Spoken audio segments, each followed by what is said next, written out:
Hai semuanya, ketemu lagi bareng Mihu di sini. Oh ya, kali ini Mihu akan membawakan alur cerita Donghua yang berjudul Battle Through the Heaven. Mihu mengingatkan sekali lagi ya bahwa konten ini full spoiler. Tanpa lama-lama lagi, yuk langsung aja kita masuk ke isi ceritanya.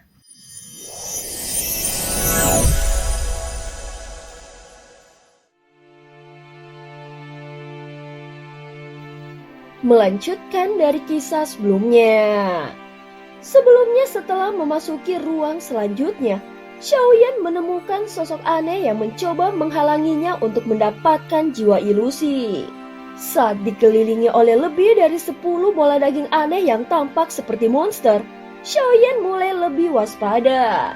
Meskipun mereka terlihat aneh, namun Xiaoyan bisa merasakan bahwa masing-masing dari sosok ini memancarkan aura yang sangat kuat. Jelas bahwa sebelumnya bola-bola daging ini sama seperti Xiaoyan. Semuanya datang ke sini dengan penuh percaya diri. Namun sepertinya mereka telah gagal sehingga berubah menjadi bentuk seperti ini. Siapapun yang bisa mencapai tempat ini pasti memiliki kekuatan yang tidak perlu diragukan lagi. Namun bentuk aneh ini menunjukkan bahwa mereka telah mengalami sesuatu yang aneh. Hal ini menyebabkan Xiaoyan berpikir musuh seperti apa yang ada di dalam ruang ini. Di bawah tekanan dari bola-bola daging tersebut, Xiaoyan terus melangkah maju dan tidak memperdulikan mereka. Setelah beberapa saat Xiaoyan melihat sebuah bayangan putih di kejauhan. Saat mendekat, dia baru dapat melihat dengan jelas bahwa itu bukanlah bayangan, melainkan sebuah kerangka anak kecil berwarna putih. Di dalam rongga mata kerangka tampak ada 2 cahaya merah yang menyala. Benda itu pasti sedang meniru diriku, ucap Zheng Hui yang berada di dalam kapal dewa kuno langsung berbicara sambil menatap kerangka itu. Meskipun tubuh dagingnya telah lama terbentuk kembali, namun dia tidak akan pernah melupakan bentuknya yang dulu. Aku harus mengakui aku lebih menyukai perasaan seperti ini dan tidak perlu berpakaian. Zheng Hui berkata lagi sambil tersenyum. Saat suaranya bergema, beberapa wanita termaksud Ye Beijing yang ada di sekitarnya langsung memandangnya dengan tatapan tidak senang. Zheng Hui yang sekarang tampak sangat tampan dan menawan dengan wajah yang mulus, mungkin bisa membuat banyak gadis muda terpesona. Namun bagi teman-teman dekatnya, tidak peduli seberapa tampannya dirinya, mereka justru merasa ingin memukulnya. Sementara itu Xiaoyan masih berjalan sendiri dan terus melangkah ke arah bangunan tua di kejauhan. Kakak, mereka datang lagi untuk merampas jiwa ilusimu. Aku tidak akan membiarkan siapapun yang mengambil milikku. Bagaimanapun, itu adalah milikku. Saat suaranya terdengar bergema, kerangka itu tiba-tiba bergerak. Terlihat ada kilatan petir hitam yang muncul di atasnya. Saat berikutnya dagingnya dengan cepat tumbuh dan dalam waktu singkat berubah menjadi sosok manusia. Rambut hitamnya yang panjang terurai ke belakang dan wajahnya yang panjang tampak sedikit aneh. Pada saat kedua matanya terbuka, bagian dalam tampaknya hitam legam. Sementara pupil matanya berwarna merah dan dikelilingi oleh urat-urat yang halus. Setelah beberapa saat terdiam, dia tiba-tiba tersenyum, tetapi senyuman itu terasa aneh. Ketika dia tersenyum, sudut mulutnya mereka hingga ke belakang telinga, lalu mengeluarkan tawa melengking yang sudah lama tidak didengar oleh Xiaoyan. Meskipun suara itu terdengar berbeda dari sebelumnya, tetapi itu jelas terasa akrab. Jika diperhatikan lebih seksama, sosoknya memiliki kemiripan hingga 80% dengan pria berjubah putih sebelumnya. Hanya saja sekarang dia tampak lebih garang seperti perwujudan dari pikiran jahat sosok tersebut. Jika pria berjubah putih sebelumnya hanya menguji kelayakannya, maka sosok ini justru sebaliknya. Dia penuh keinginan bertarung dan tujuannya adalah melindungi jiwa ilusi.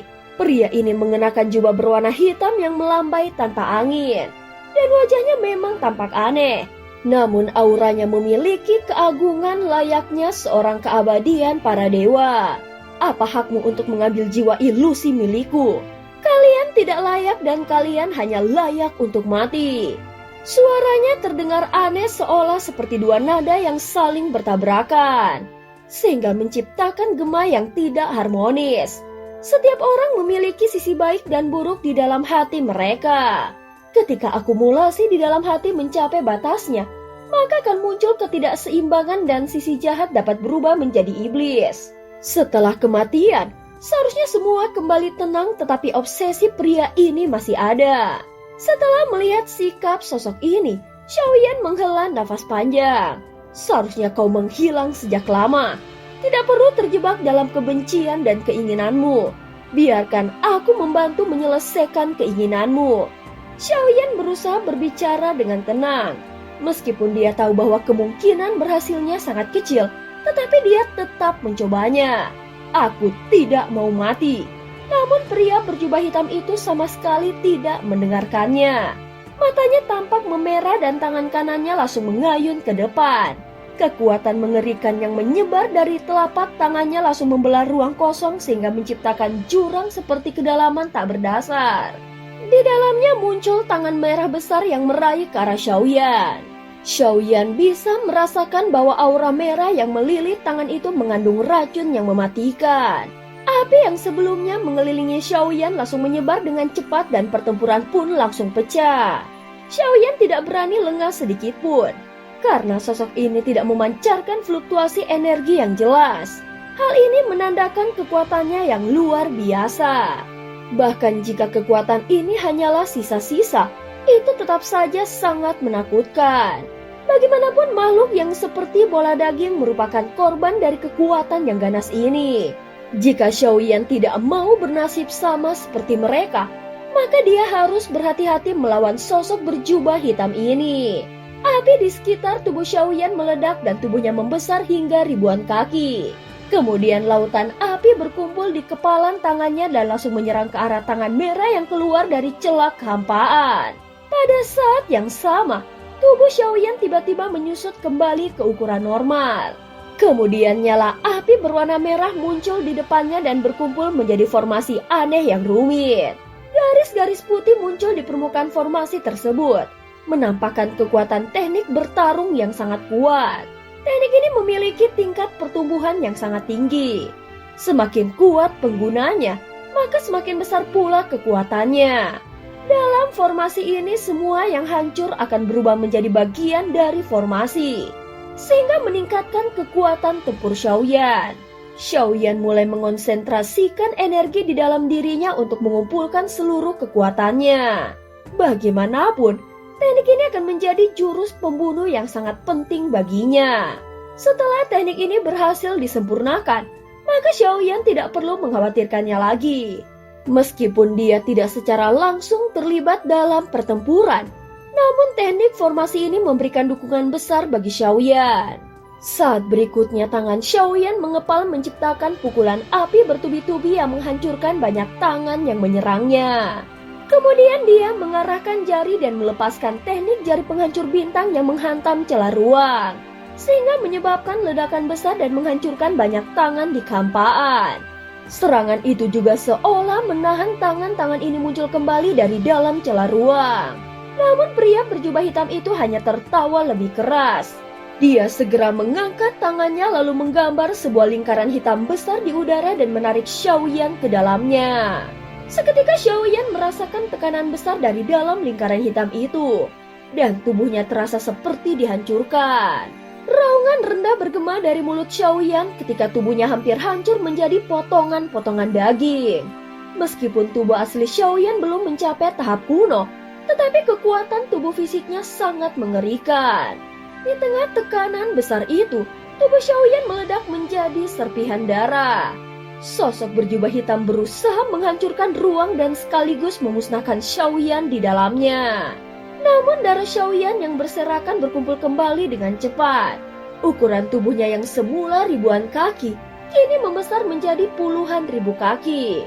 Saat muncul kembali dari serpihan darah, tubuh raksasa Xiaoyan tampaknya sama sekali tidak terpengaruh. Begitu muncul, dia langsung melakukan serangan balik dengan tubuh raksasa puluhan ribu kaki. Xiaoyan menggunakan teknik 7 langkah dewa pembunuh. Dengan gerakan kakinya, kekuatan besar itu menghantam ke arah pria berjubah hitam dan membawa aura penghancur yang seolah mengguncang seluruh ruang hingga hancur. Pria berjubah hitam itu tetap berdiri tegak dengan tangan yang terlipat di dadanya.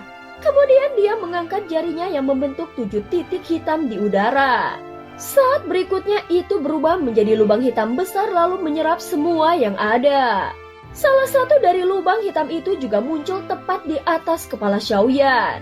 Teknik ini lagi, ucap Xiaoyan bergumam pelan. Rupanya pria berjubah hitam ini menguasai teknik pengendalian ruang yang mirip dengan sosok berjubah putih. Xiaoyan tidak bisa untuk tidak merasa kagum dengan teknik ini.